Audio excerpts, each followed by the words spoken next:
week, man. It's been crazy.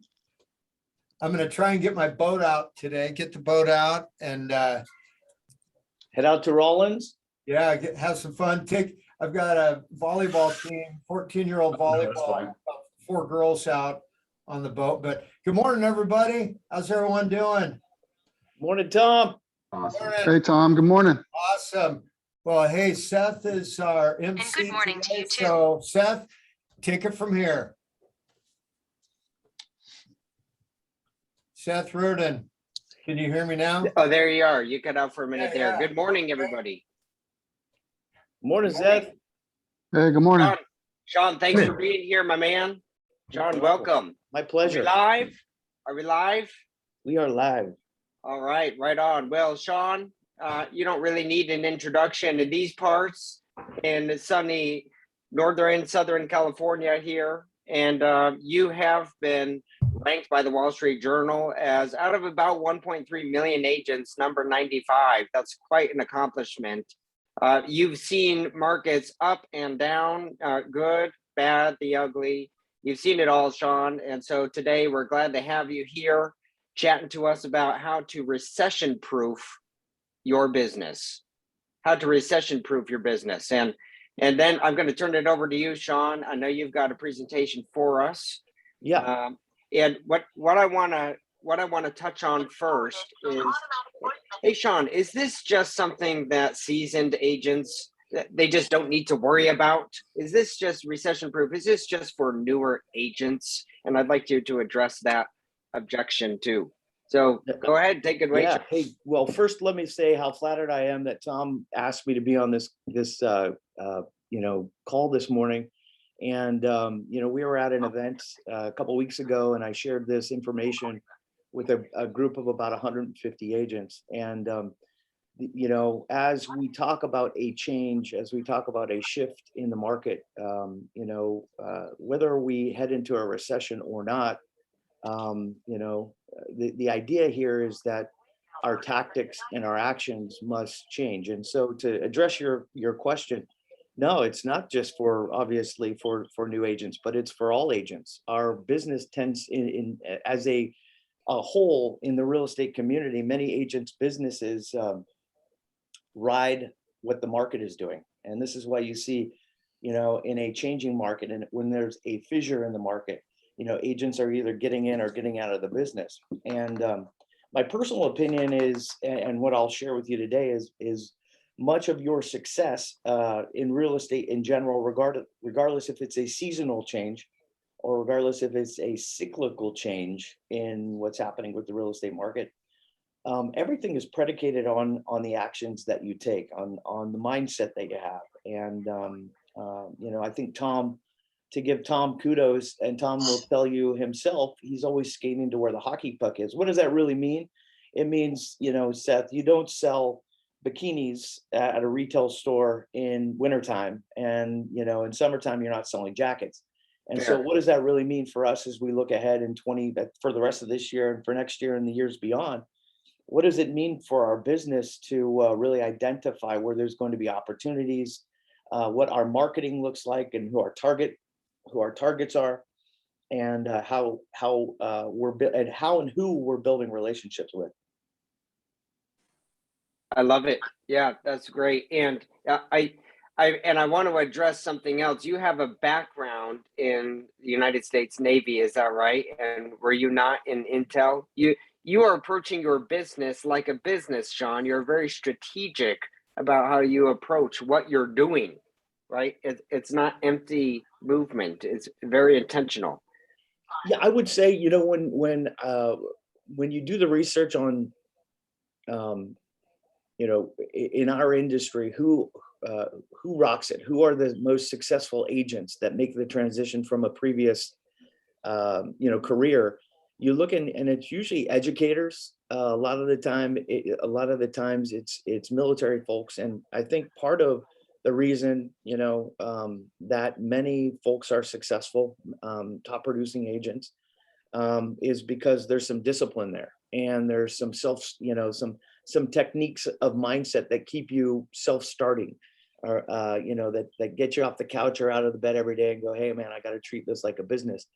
Most agents, and this is why I think you see Tom has a branch office and I have a branch office, and many of the other agents who are doing a significant amount of business, because really we need that time to, we need that discipline to have office hours. And so I certainly do approach it like a business. I used to approach it from a sales related transactional mindset of, hey, we need to go out and find a buyer or a seller to transact with. But now it's much more of a larger thought process in regards to really, and this is part of what we'll talk about today, really building up a marketing and prospecting company that sustains your real estate business. Okay. All right. Well, with that, let's go ahead and jump in. Are you Okay. able to share your screen? Yep, I'm going to do it now. Okay. Seth, since you're MC, are you able to see this Yes. maximizing prospecting time to build a lead generation company? Yes, sir. Okay, great. So good morning, everybody. Again, flattered to be on this call. This is a slide deck that I really built for my team. And I'm mentoring new agents. I have new agents on my team. And for those of you who are tuning in from EXP, now have just over 250 people in my organization. And everybody always asks the question, what is the key to success in this industry? What's the key to longevity? How should we prepare for what's happening with the market now? And so this was one of the reasons that I ended up building this slide deck. And so here's the bottom line in regards to your activities on a routine basis. Really, you have to think about your real estate business in two ways. Number one, I'm building a lead generation, prospecting, persuasion, sales skills, follow-up, appointment setting company. And that's where I need to spend 80% of my time. And here's what you see, what I call, or what I refer to as Company A. And Company A has really nothing to do with real estate. It has everything to do with your ability to go out and secure business. And so then we move into Company B, and Company B should be ultimately the 20% of our activities on a routine basis. And those are, in regards to real estate, our customer service and our ability to list properties and help stage them and negotiate repair requests and manage the transaction and the flow. And so people ask, what you see this here, what comes first, the chicken or the egg? And in our industry, those agents who are focused on outbound relationship building, marketing, and action to secure new business, it's the egg, and the chicken follows. What we know about most folks who get into the industry is that their business fails, just like any business in America or in the world, because they don't have enough clients, not because of their skills. And so what we want you to do these days, and the thought process is this, it used to be 100 years ago, you went to Coldwell Banker, and that's where buyers and sellers came to a little mom and pop shop, if you will, on the corner of Main Street.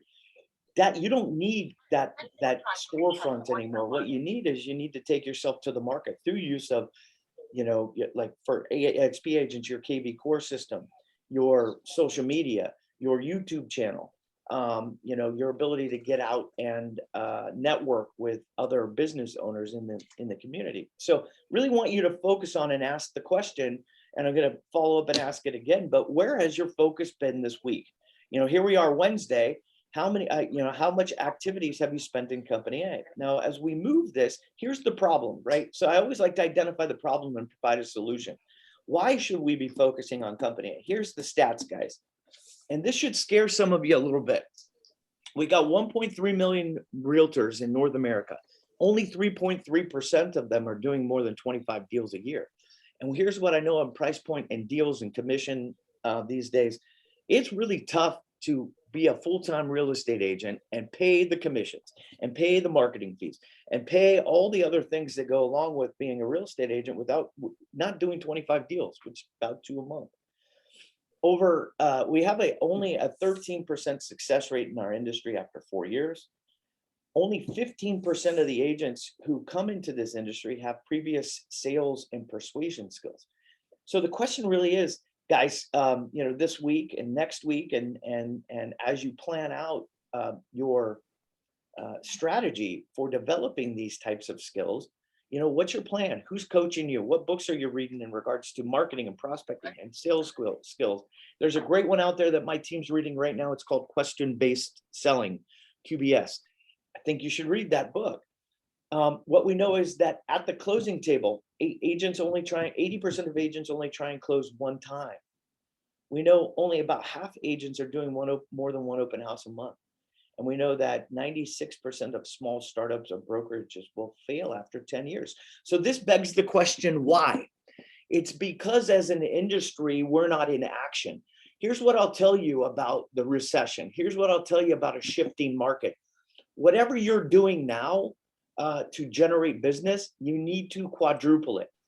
I'm having conversations with my assistant right now. We know how many emails go out on a routine basis. I said, that needs to quadruple over the next 30 days. Why? Because it's our time to take market share. When there is a shift in the market, I want you to think of shift. Sometimes people assess that word. They think about that word in a negative connotation. I want you to think about shifting as an opportunity. Every time you hear the word shift, think opportunity. Here's what else we know.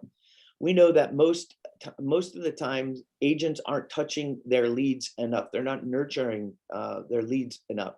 So what does that look like? If I give you a lead, a seller lead or a buyer lead today, how many times are you really reaching out to this person?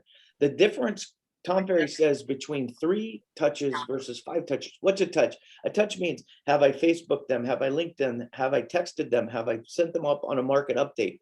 Have I called them? Have I dropped by? Have I dropped something at their house?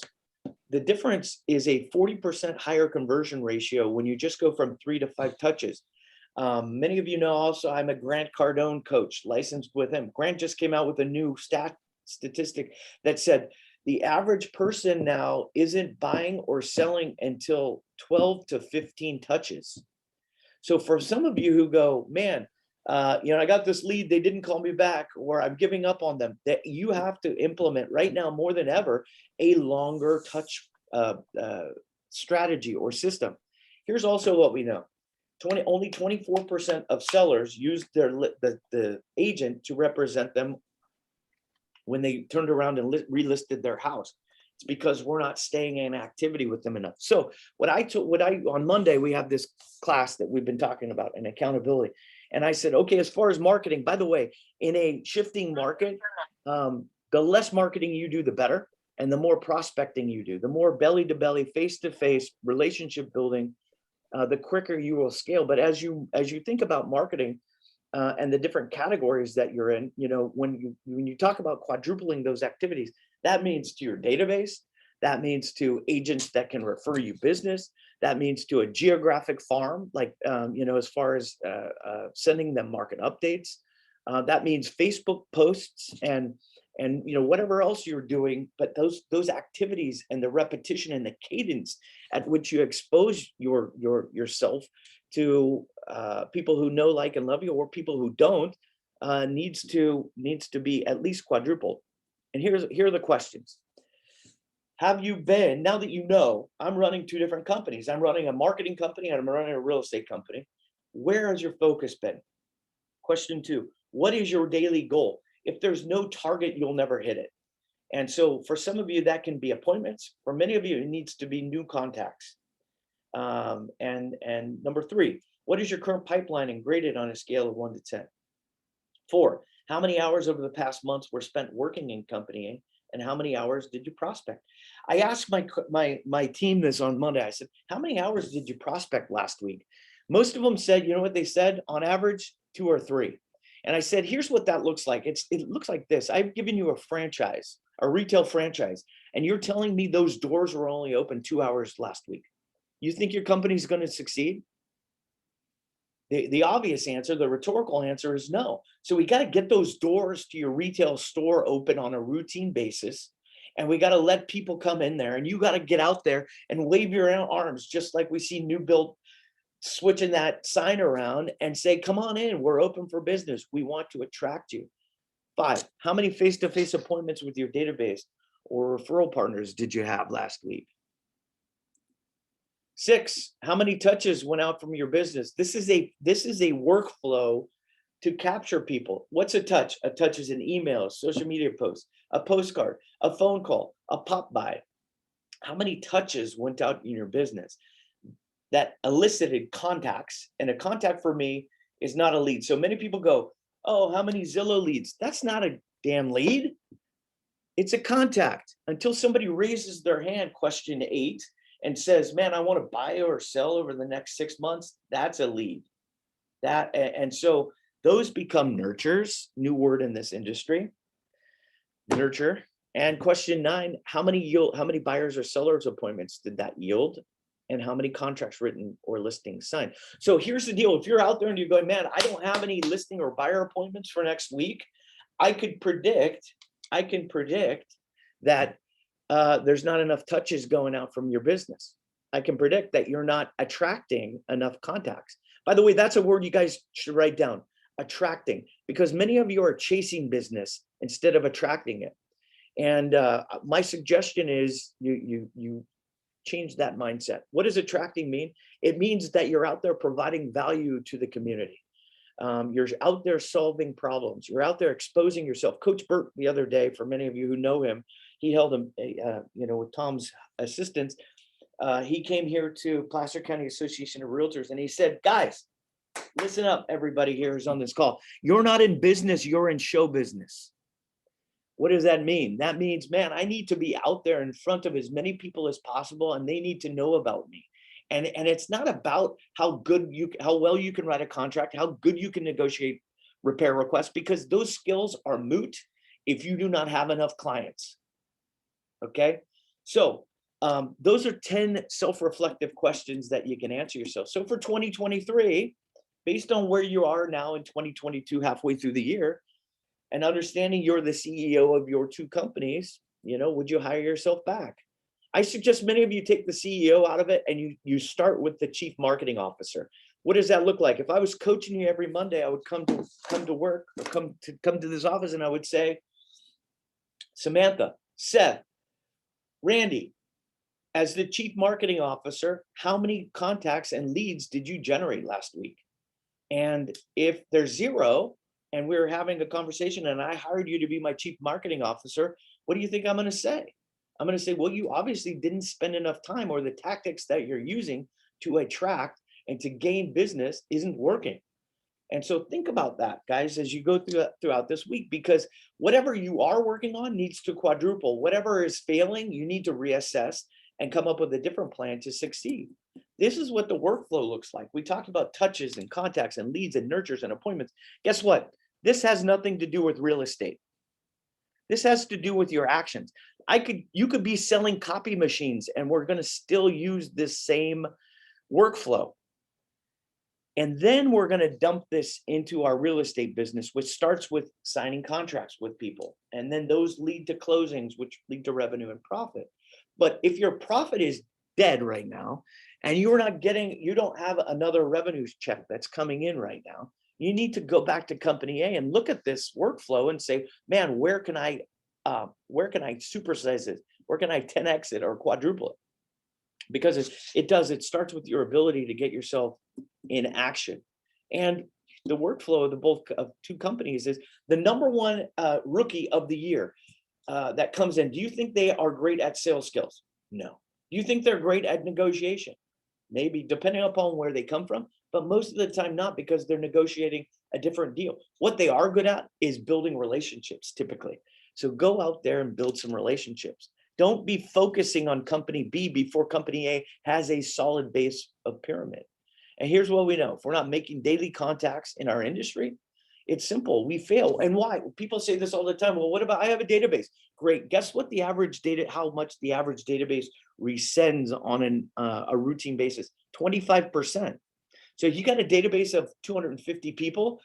It's going to, be 25 people this year are going to move. They're going to die. Their sister's going to get their real estate license, whatever it is. So to grow your database, you really have to supersize that and go, wow, I really need to grow by 20% every year, because I know I'm going to have a 10% recession rate. Okay. And then the 5 elements of company A and succeeding strategy. Seth, how much more time do we have? Yeah, we got about 5 minutes. I want to stop you right there though, Sean. And Yeah. I just want to pause. This is great. I mean, you're dumping a lot of great information. You did a fantastic job of laying out the problem. What is the problem? And I think probably there are a lot of agents that are watching this, if they're honest, they're quaking in their boots and they're like, wow, I have all those problems. Everything he's describing, am I gonna make it? Maybe some seasoned agents, and I'm sure there are some seasoned agents that if they're honest, they say, well, you know what, I've gotten lazy, I've gotten complacent in this market that's given us everything we wanted in the last 2-3 years. So you're laying out the problems, you're doing a great job of asking some self-reflecting questions. And so I just want to, as you're proceeding here, I'm sure we're going to see it, but I'm looking forward to the solution. here's what you can do. What is the solution? Thank you. That's in here. Simply put, though, Very good. Seth, you know, if we were having a conversation, there's one thing that solves all problems. You know what it is? Leads, prospecting. It's growth. Hmm. Growth solves all problems, you know.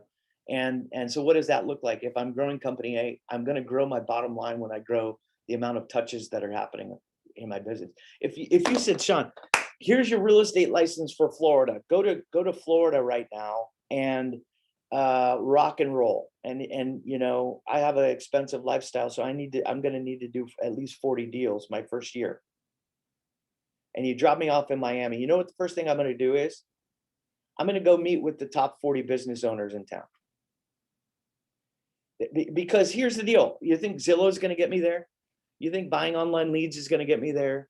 Or door knocking is going to get me there? That is a one-on-one sales related activity. If I go door knocking, I'm looking for one buyer or one seller. I want to think larger. I want to go to those people Sure. who have databases of 500, 600, 1,000 people. I want to go to those people who are already influential in the market and leverage their relationship. I want to attach myself to them and and swim fast with them. And so for many of you, you need to get over yourself. I'm sorry to say this, and go out there and build relationships with influential people. Okay, that's the primary thing that's going to push you through this market. You know, Tom did it during the recession. Tom goes out there and builds relationships with asset managers. Those asset managers have large pools of properties that they can send him, right? Those types of large whales that you can go out to and start to align with. So here's solution one. And I'm going to burn through these really quick because I know we're short on time and you cut me off here, but solution one is mindset. You got to change the way that you're thinking about being an amateur real estate agent and push that to the professional side. And when you're in control of your business, you have the power. What does that mean? It means that you need to be out there prospecting every day and lead generating, because that's the only thing that puts you in control of your business. Ultimately, we know that we have about 60 to 80,000 negative thoughts that go through our head. So we've got to get out of it and we got to do our daily information. But today you can decide, man, I'm relaunching my business. I've got this information. There's a new venture that I'm maneuvering on, and I'll share these slide decks with you, Seth, so you can send them out to everybody. But there's a difference between being an amateur salesperson and being a professional salesperson. And you got to check the sales box. You got to check all the boxes on being a professional salesperson. Number two, habits. Here's what, and you guys can read through these while I'm talking, but here's what my team does. 5-5-1-1-1 every day for 1 hour. 5 new contacts, 5 follow-ups, 1 social media post, 1 appointment set, 1 greeting card out, and 1 addition to the database. That is their 1 hour of prospecting every day. You can have your theme prospecting days, which means on Monday, I call business to business people. On Tuesday, I call my database. On Wednesday, I call my lead tracker. On Thursday, I call companies. On Friday, I call expireds. Get it themed out so you know who you're out there and who you're prospecting to, and you're organized. Number 3, many of you don't have time block. Here's what I'll tell you. If you're not at an office and you're at home, if there's no time block schedule and your schedule is in field, drama will encroach. And so what I do is, today is Wednesday. I go, who am I meeting with next Wednesday? I need an appointment with a buyer, seller, a referral partner, or somebody from my database to get face-to-face with them. That creates good habits. That creates the ability to have conversations. Okay, that's organization. Number 4, overcoming fear. Fear is why you don't take action. So you've got to have some self-reflective dialogue with yourself and say this: what am I afraid of? Is my fear of reaching out and calling somebody? By the way, I don't think anybody's ever died from a cold call or even a warm call. But the bottom line is, what I'm saying is that fear larger than the fear of not making your payment, not providing a great life for your family, having to go and find another job? I would say no. So you need to have that self-reflective dialogue and say, which am I more fearful about? X, which is lead generation and building business, or Y, which is, man, all the bad things come from lack of action. That's more overcoming fear. And 5 is knowledge. The difference between information and knowledge is this: if I can tell you right now, I can give you a book on how to have a great marriage. Does that mean you're going to put it into action and have a great and change your marriage around? Or, a book on alcoholism, does that mean you're going to stop drinking? Hell no. Why? Because information and knowledge is different. You have to strive for knowledge in this industry, which comes from experience. So you got to get out there and fail 10 times faster, 100 times faster than your competition. But the bottom line is, knowledge in our industry comes with understanding what's happening with the market. And here you go. This is it. As we wrap up, crushing your company for the rest of 2022, you got to get into massive action right now. Whatever you're thinking is enough isn't enough until people are calling you going, man, you're reaching out way too many times. You're not reaching out enough. Until you got haters going, please unsubscribe, you're not reaching out enough. Get into massive accountability with that 55111. Get a partner, get a coach. Work on your theme days so that you create binders for each day, and you go, okay, today's Monday, I'm calling my database, and Tuesday, I'm calling my business to business folks. Immediately join 2 networking groups. Add to your database every day, including the people that you haven't met. You got to identify those groups that you're going to target right now so that you can take them from the outside of the marketing spectrum and pull them into advocates. Establish a start time and end time. Establish a list of 30 influencers.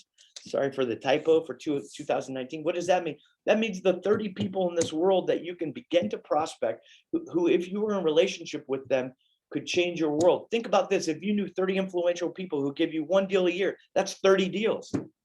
And immediately implement a business to business program where you're out there working with financial planners and CPAs and insurance professionals and lenders, and you continue to work. People go, well, who am I going to meet with?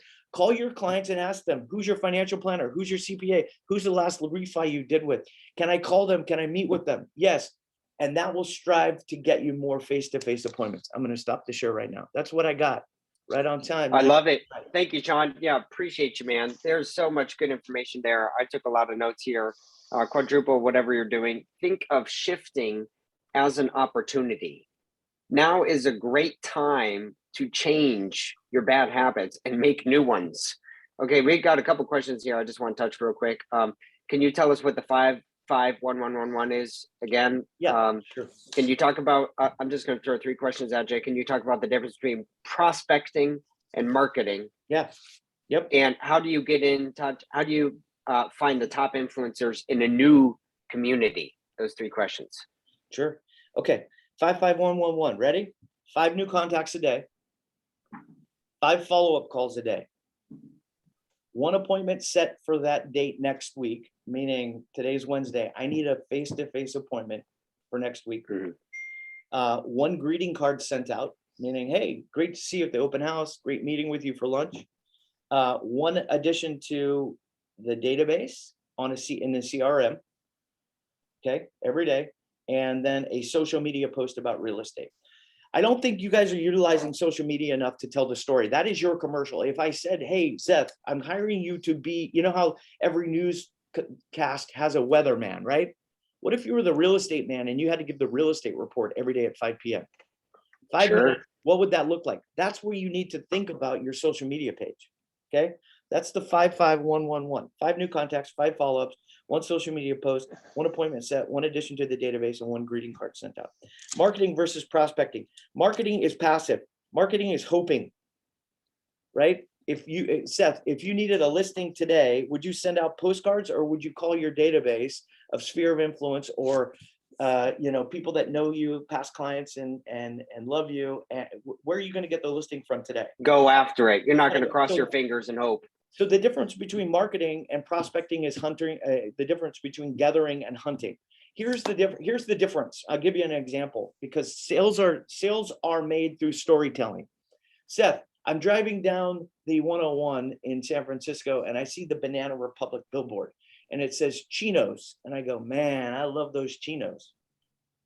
Is that getting me into the store, or is that just street credibility? That's street cred. Okay, Seth, if you were a sales associate at Banana Republic and you called me and you said, Sean, guess what? Chinos just went on sale. We got a new style. We got some new colors. I have your size here with 4 different pairs, and they're at a discount if you come in. When can you come in? That guy's hunting you. That's the difference between marketing and prospecting. Stop hoping and go out there and take the reins. We've been doped. We've been duped, excuse me, by previous brokerages, by previous people in the industry who said marketing is what you need to do. Get a farm, get a postcard, get your website going. I'll tell you, in 5 years, I haven't gotten one deal off my website. Okay. You know where my deals come from? Being out there in the community and hunting people. That's what I'm saying. When you prospect people, if I said, I want to meet with Elon Musk, you think that's going to happen in 1 month? Hell no. You think over a 2-year period that could happen? Yes, if I found the right people and the right connections and I bought a charity event. So that's the difference between marketing and prospecting. What was the final question, Zach? How do I find the top influencers in my community and go after them, connect with them? Yeah, I mean, it's as simple as Googling them, but really you need to be out there talking to other people, talking to past clients and talking to other business owners and say, man, who do you refer business to? Clients. Who is your insurance guy? Who is your financial planner guy? Use the people who are around you to scale that. Meaning, if you, first of all, most of you need to identify the top 25 people in your world that know, like, and love you, that would refer you business. And if you're looking at yourself, and you go, man, I don't have 25 people, you got to go out there and make those relationships. So start with your inner circle and asking them if those 25 each gave you 5 times 25 is 125. That's 125 people that you could potentially meet with over the next 60 to 90 days. You're going to go, man, you're crazy. 125 people in 60 to 90 days. You're not thinking big enough. In fact, the challenge to my team was go out there and meet with 100 lenders over the next 60 days. So, that's the type of mentality and action that you have to do to scale yourself. You don't tell your kids, man, go to school today and get C's. What do you tell them? Go and get A's. What does an A look like? What does an A look like from a coaching perspective for me to get you into business? It means I need to be out there pounding the pavement every day. And oh, by the way, if you don't have a listing appointment set for next week and you don't have a buyer appointment, why the hell else wouldn't you be out there meeting with these people? So it's as easy as some Google, but I really suggest that you start with that inner circle because it will make the call to get that appointment a lot easier. Hey, Seth, this is Sean. Tom told me that you're the real estate agent of choice in the Sacramento area. Listen, I'm really looking to scale my business. I'm really looking to grow in 2023 and learn from people like yourselves. Would you have 5 minutes that we could meet that I could give you an interview? Oh, by the way, would it be so terrible if I got my phone and Zeth and I, did a little snapshot and said, really appreciate Zeth today for meeting with me. He gave me some great business tactics. Just think about business differently and the ripple effects that it has. I love it. Well, that's a lot of great information, Sean. I know that I cut you off there and you wrapped up that end very nicely. Could you please put in the chat, Sean, how can people follow you? How can people contact you and learn more about your slideshow presentation and taking your business to the next level in a recession? And with that, Tom, I'll turn it over to you. Any nuggets that you want to share and close us out? Thank you. Well, one of the biggest nuggets that I got was him sharing about follow-up. And in fact, this Friday on Freedom Friday, we have Coach Michael Burt, America's Coach. He's going to be on Freedom Friday, 9 a.m. He's going to share his top selling book, $1 Million Follow-Up. That's the #1 biggest mistake agents fail at, is the follow-up. And so that's this Friday at 9 a.m. So thank you so much, Sean. Thanks, Seth, thank you, everyone. Now we all got our inspiration. Time to put in the perspiration. Thanks again, guys. Have a good day. Very good. Hey, Thank Sean, you. great job, buddy.